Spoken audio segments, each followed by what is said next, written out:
Kirby Smart, though, by the way, saying that finishing second in the SEC is a trap game. Caleb, your thoughts on Kirby Smart saying that and why?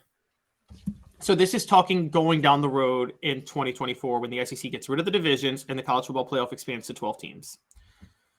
Kirby Smart brings up a great point. He was thinking, oh, if you finish second in the SEC and you lose the SEC title game, then you got to go right back to a first-round playoff game.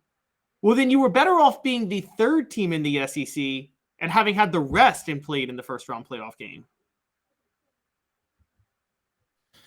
Well, I mean, I think so. I always ask this question when somebody brings up some sort of issue like this, especially when it's Kirby Smart or Nick Saban. So what do you think is the end game by Kirby Smart for even bringing this up? I think Kirby Smart wants something done to address I guess just the lack of incentive that you might have for playing for the SEC title.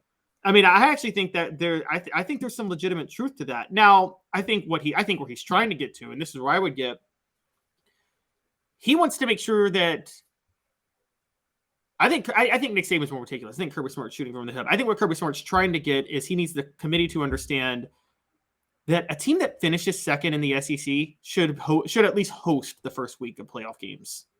Put it that way. They should at least play a home game the first week. And there's going to be a lot of preferential treatment to conference champions getting to host. Well, because, okay, what advantage is there to finishing second versus finishing third if the top three teams are probably going to be in the 12-team playoff every year? Well, it's finishing second as opposed to finishing third. I mean, yeah. I think you would help your seeding. You would be more likely to host a game.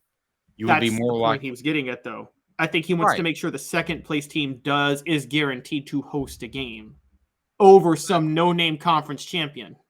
Okay, well, I understand, but that's no argument to me. Just this comes down to where are they in the ratings, and we have to trust the College Football Playoff Committee to not, and I don't trust them to do this, but we have to trust them to seed them accurately.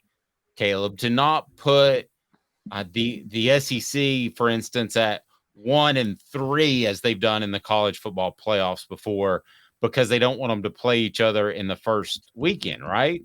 So we have to trust that they're going to truly seed those without any sort of agenda, be it television or otherwise. I don't trust them to do that, but I'm willing to give them the benefit of the doubt in the first 12 run. So the bottom line is LSU was what, 9 and they finished the season 9-3 or 9-4? 9-4. I don't think they would have been in the playoff last year. It would have been okay, but let's just say, for instance, for funsies, they're 10-3 and they lose the SEC championship game. No, just taking a quick look, I don't think that that's necessarily a team that should be hosting, nor is that a team that should necessarily get a bye. It depends what every other team did. Yeah, but okay, take the agenda part out of it for a minute. And what they've done is they've actually eliminated to where they could the potential for agendas, because I mean they're still going to have one, but let's not forget this. You have to be a conference champion to get a first round bye. I mean, what if there's two 12-0 SEC teams playing for the SEC title? You're telling me the loser of that game shouldn't get a first round bye, but a 9-3 Pac-12 champion should? I mean, that comes down to your thoughts on winning the conference. Does it matter? And this is going to be readdressed really quickly when Texas and Oklahoma are in the league and the Big Ten is done doing their expanding. And if we find out that it's an AL-NL type of thing, like in Major League Baseball, that you need to adjust this. But to me, right now, and it's very tenuous, okay, the Pac-12, Pac-10, Pac-14, whatever it ends up being, the Big 12, Big 14, whatever it ends up being, is still relevant.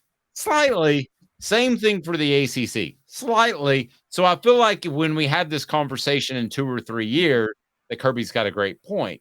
To me, winning those conferences is still significant. And I think it deserves something. Again, maybe a moot issue in about 2 years. But I guess where Kirby's at, and by the way, how do you do this? Conference championship week. Do you punish a team for playing for their conference championship so you knock them below the third or fourth place team in the SEC because they lost that last week? Well, at the end of the day, I would have true seeding. So in your situation, if you've got two 12-0 teams, let's include the Big Ten so we don't look like we're showing favoritism to the SEC. Which could happen if they eliminate divisions, by the way. Sure. Let's say you have two 12-0 Big Ten teams or two 12-0 SEC teams. To me, they should be in the top four, all things considered, unless you've got 14 other 12-0 teams, which you're not going to have, that they should be in the top four. They certainly should be in the top six, but they should certainly host. I don't have any problem with that if you actually do want to arrange in that order. Caleb, I think they're hoping to keep these conferences alive. So I feel like we're almost having a conversation with somebody that's about to pass away and what to do with their will. Yeah, you want to pay them proper respect, but I feel like this is going to take care of itself in a matter of time. It's the worst analogy I've ever made, Caleb. Okay, but when that happens, when it becomes ALNL, just add a game to the schedule and get rid of conference championship games. I guess that's what I meant. Just look, it's good for money and it's fun, but it's imagine if this was the NFL, okay, and you had like the top two teams play for the division championship, like before the wild card round of the playoffs. That would be horrible. Like it would. So I don't think this is. Rocky Top Tom says that's a great analogy. My death analogy. Very Kevorkian of me. I mean. Yeah. Okay. So let's argue this for a second.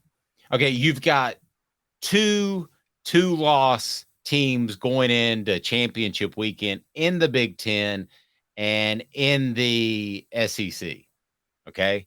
So you're going to have a 2-loss champion either way. And then you're going to have a 3-loss team that you can decide upon. So let's say the ACC, you go undefeated there. Pac-12, 10, 14, 18, 28, 780, whatever it ends up being, you're undefeated there. You're undefeated in this Big 12 thingy they got going on. I mean, if you're truly seeding them as they should be seeded, in my opinion, then you could have the SEC locked out theoretically, right? Because then a Big 10 could pick up the 4th spot. If you said the ACC, Big 12, 14, 18, Pac-12, 14, 18, that's 3, and then you have so the Big 10 or SEC could be locked out of it if you truly stagger them. So beware of what you ask for is what I would offer up. Well, there is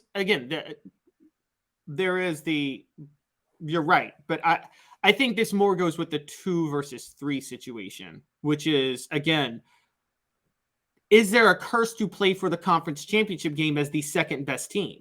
Because you have to play, you're not going to get, is it better to finish third or finish second and lose the SEC title? I think it's better to finish third. And not even play in the game.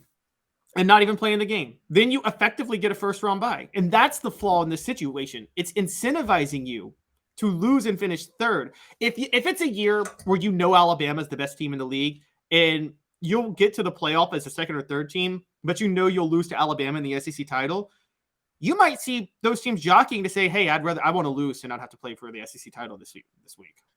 I'll offer this. There are a lot of people within Tennessee's football program that would have agreed with you last November before the South Carolina Columbia collapse. There were a lot of people that saw that as, the goal was always to get to Atlanta. That was their goal, is to get to Atlanta. Well, that was gone after what happened in Athens.